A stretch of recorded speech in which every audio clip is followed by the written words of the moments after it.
Assalamualaikum warahmatullahi wabarakatuh. Hai teman-teman, apa kabarnya nih? Mudah-mudahan baik ya. Gak terasa kita udah nyampe podcast keempat aja nih. Yang berarti podcast terakhir juga. Aku mohon maaf ya kalau selama ini dalam podcast aku banyak melakukan kesalahan, baik itu salah ucap, salah dalam perkataan. Aku mohon maaf ya, soalnya aku juga kan masih belajar. Dan juga bukannya manusia memang tempatnya salah dan lupa kan? Aku mohon maaf sekali lagi buat teman-teman semuanya. Di podcast Pamungkas ini, aku lagi-lagi gak sendiri nih. Sekarang aku juga bareng sama teman aku. Nanti dia akan memperkenalkan diri ya. Dan juga dia akan berbagi sama kita semua tentang nanti dikasih tahu ya sama dia. Oke, perkenalan dulu ya. Halo teman-teman, namaku Imas Siti Rodia, panggil aja aku Imas. Aku salah satu mahasiswa semester akhir di Pendidikan Biologi Universitas Islam Negeri Sunan Gunung Jati, Bandung. Nah, kan karena jurusan aku tuh MIPA ya, atau sains gitu. Jadi di kampusku ini segala sesuatu yang berkaitan dengan sains pasti itu dihubungkan atau dikaitkan dengan Al-Quran dan As-Sunnah. Yaps, kalian pasti penasaran kan? Oke, di sini aku bakalan sedikit sharing nih mengenai sains yang berhubungan dengan Al-Quran dan As-Sunnah. Karena setauku memang segala sesuatu itu selalu terkait dengan Al-Quran dan As-Sunnah. Begitupun di disiplin ilmu sains atau MIPA. Selamat mendengarkan. Nah, karena Kak Imas ini mahasiswa biologi, terus kuliahnya di UIN, berarti Kak Imas ini kan belajar dua-duanya ya, antara sains dan Al-Quran juga. Makanya kita bakalan tanya-tanya soal hubungannya sains dan Al-Quran juga As-Sunnah. Nah, jadi yang jadi pertanyaannya nih ya, untuk kamu yang kuliah di UIN, terus masuknya sains kan ya, itu biologi, terus mempelajari Al-Quran juga kan ya pastinya. Ada gak sih hubungannya antara sains dan Al-Quran itu? Kalau iya, kayak gimana sih hubungannya? Apakah relate sesuatu yang dibahas di Al-Quran dan di sains ataupun sebaliknya? Oke, perihal ada nggak sih kaitannya antara Al-Quran dan sains? Menurutku itu ada ya, menurutku itu ada kaitannya, ada hubungannya. Kenapa? Ya gini, Al-Quran itu kan merupakan kalam Allah ya, merupakan kalam Allah yang di dalamnya itu seperti rangkuman-rangkuman berbagai macam ilmu pengetahuan itu ada di situ. Ya termasuk ilmu pengetahuan sains. Dan Al-Quran juga memang fungsinya itu sebagai petunjuk bagi umat manusia, dalam menjalani kehidupannya di muka bumi ini sampai akhir zaman nanti.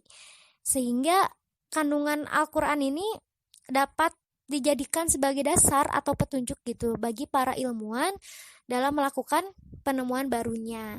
Misalkan nih, di bidang biologi, di bidang ilmu pengetahuan biologi, adanya fase pembentukan manusia, dari mulai adanya fertilisasi, lalu terjadinya janin, dan sampailah menjadi manusia seperti kita ini, teman-teman.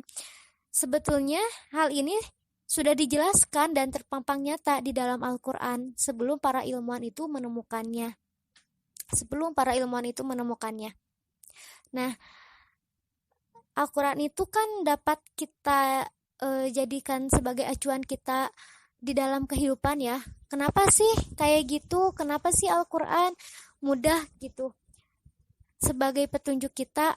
Ya karena menurut artikel yang aku baca, Al-Quran itu memang kandungan dan penjelasannya itu mudah dipahami, logis dan realistis, dan dapat kita terapkan di kehidupan kita tuh dengan mudah gitu teman-teman. Jadi mengapa Al-Quran itu sangat penting bagi kehidupan kita dalam menjalani kehidupan? Ya seperti itu teman-teman. Isi kandungan dalam Al-Quran itu banyak sekali mengandung ilmu pengetahuan, bukan hanya sains, tetapi juga ilmu pengetahuan yang lain.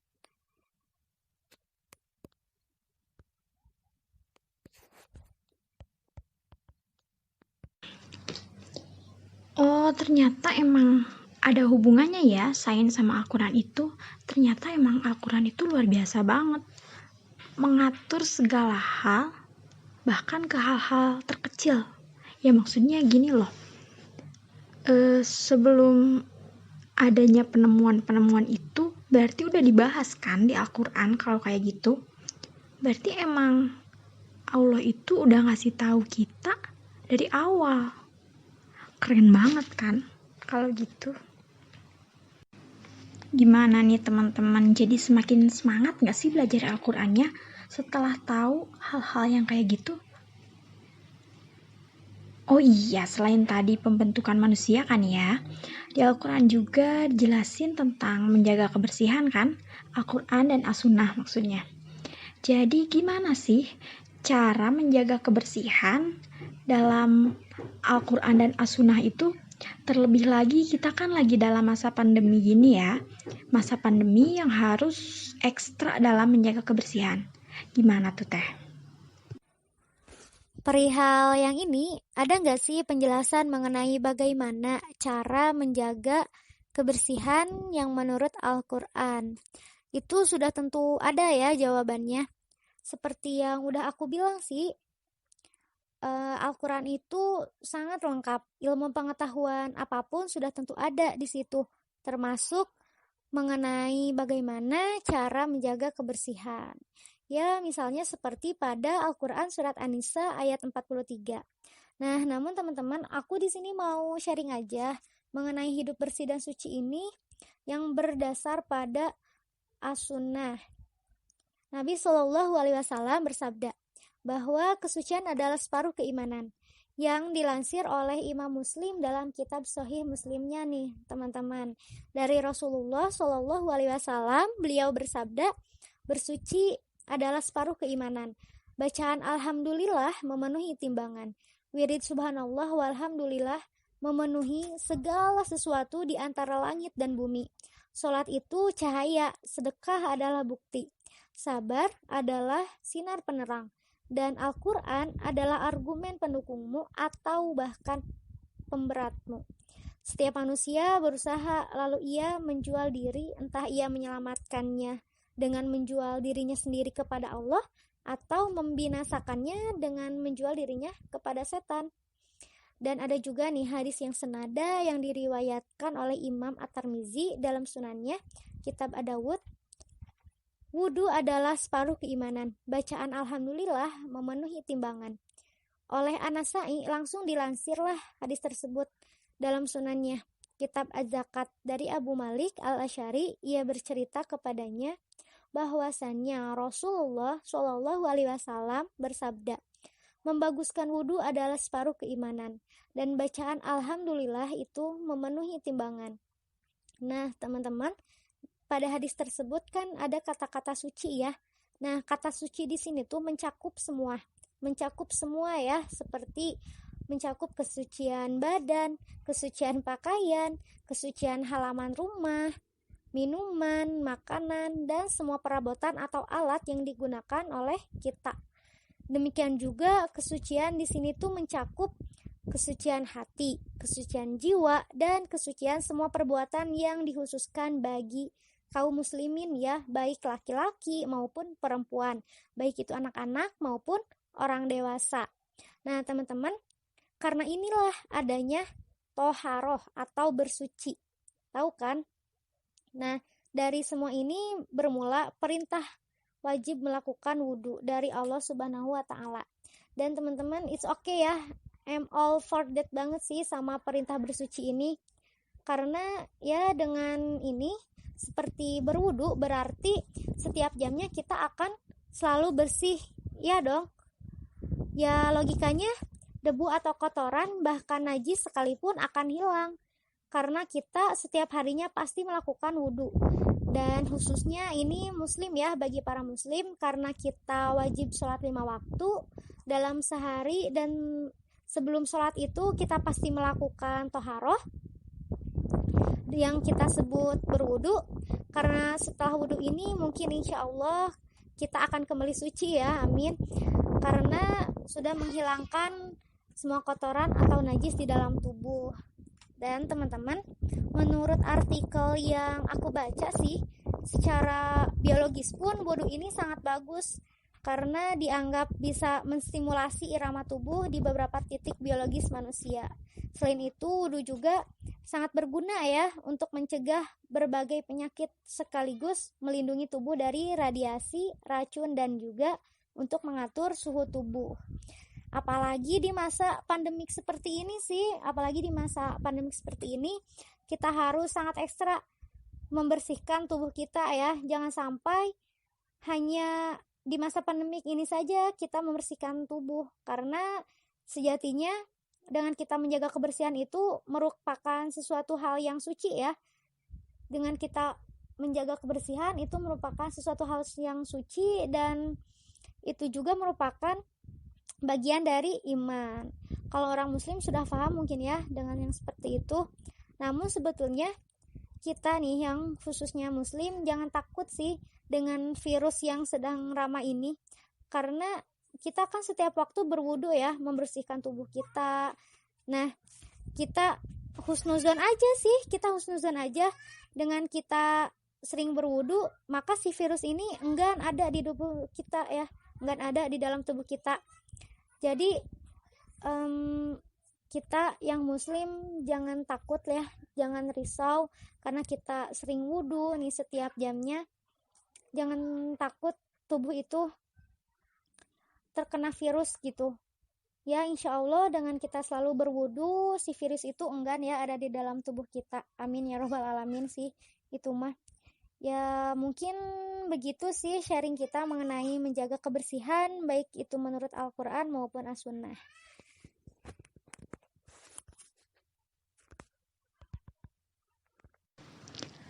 Kan ternyata lengkap sekali ya. Dalam penjelasan As-Sunnah itu, hal-hal yang dilakukan oleh Rasulullah juga mengajarkan kebersihan. Jadi emang kalau buat kaum muslim gak kaget ya kan menjaga kebersihan itu. Juga kan ada kebersihan sebagian dari iman. Ya emang kebersihan itu utama kalau buat kita orang muslim. Juga kita berwudu itu juga menjaga kebersihan kan. Lalu untuk pertanyaannya nih, balik lagi ke topik awal ya. Ini pertanyaan terakhir. Kan di Al-Quran dan As-Sunnah dijelasin tentang pembuatan manusia, seperti yang kata tadi Kak Imas.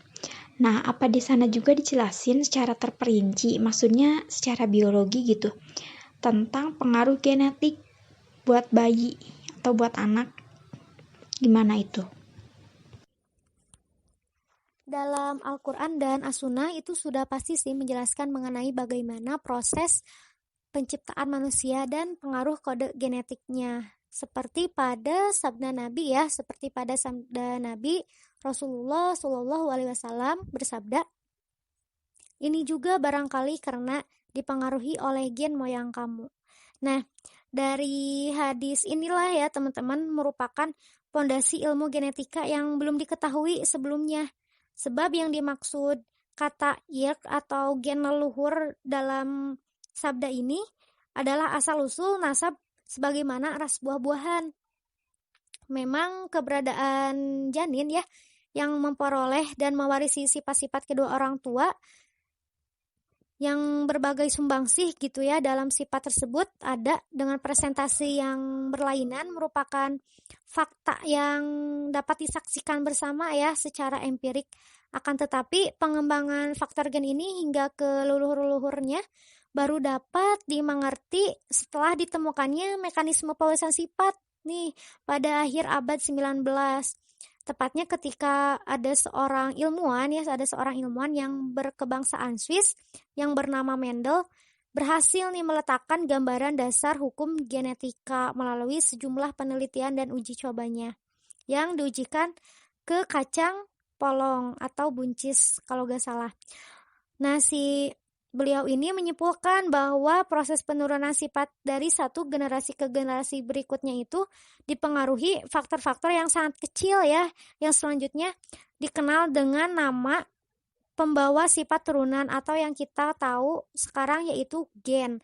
Nah, hingga awal abad 19, gen-gen ini tuh masih hanya berupa rumus-rumus ya yang digunakan untuk menafsirkan proses diversifikasi dalam penciptaan sampai akhirnya ada peneliti lain ya yang bernama Morgan mampu membuktikan bahwa sifat-sifat turunan pada lalat buah dibawa oleh partikel-partikel benang yang sangat kecil dan berada dalam inti sel hidup. Nah, partikel inilah teman-teman yang memiliki sensitivitas tinggi untuk memproduksi kromosom. Sehingga peneliti ini ya, Morgan ini dijuluki dengan nama kromosom karena beliau ini meneliti partikel kromosom yang berfungsi untuk mengembangbiakan dan menawarkan gagasan penggambaran peta detail kromosom. Wah, ini sangat menakjubkan ya bagi aku mah. Soalnya lumayan kromosom ini tuh sedikit rumit ya untuk dipelajari. Lalu pada abad 1955 Masehi, ada peneliti lain yang bernama James Watson gitu dan Francis Crick berhasil mengenali struktur kimiawi asam nukleat nih yang ditulis dengan kode genetik. Mereka juga alhamdulillah nih berhasil menemukan kemampuan asam nukleat untuk membelah diri, menciptakan duplikasi dirinya sendiri. Seperti amuba kali ya, seperti amuba dapat membelah diri seperti itu. Nah, jika kita tarik nih ya pembelahan ini jauh ke belakang seiring dengan berjalannya waktu, maka kode genetik milik bermiliar-miliar manusia ya yang memenuhi bumi sekarang ini, juga manusia yang sudah meninggal dan manusia yang akan lahir nanti, semuanya itu berasal dari satu kode genetik, yaitu kode genetik yang ada di dalam tulang sulbi Nabi Adam Shallallahu Alaihi Wasallam saat mula diciptakan. Dan variasi dalam kode genetik inilah yang menyebabkan manusia itu memiliki bermacam-macam karakter, bermacam-macam sifat dalam berbagai ragam tingkah laku dan kejiwaan. Jadi di sini jelas kemukjizatan hadis-hadis Nabi dan kemukjizatan sabda Nabi lainnya sangat ilmiah, dan ini juga merupakan fakta ilmiah yang emang belum diketahui ya sepenuhnya, kecuali baru pada dekade awal abad ke-20 dan itu pun baru mengkristal pada akhir abad ke-20. Sehingga ya teman-teman, ungkapan Nabi SAW ini terkait dengan penjelasan yang ini termasuk bukti yang sangat otoritatif kenabiannya dan kerisalahannya. Begitu teman-teman. Mengenai pengaruh genetika yang menurut Al-Quran dan As-Sunnah.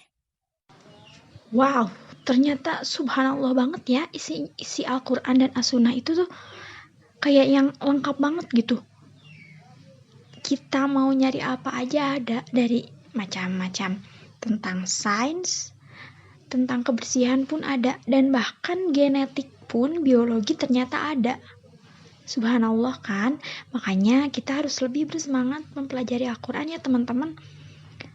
Soalnya ilmuwan aja kan banyak yang terinspirasi dari Al-Quran.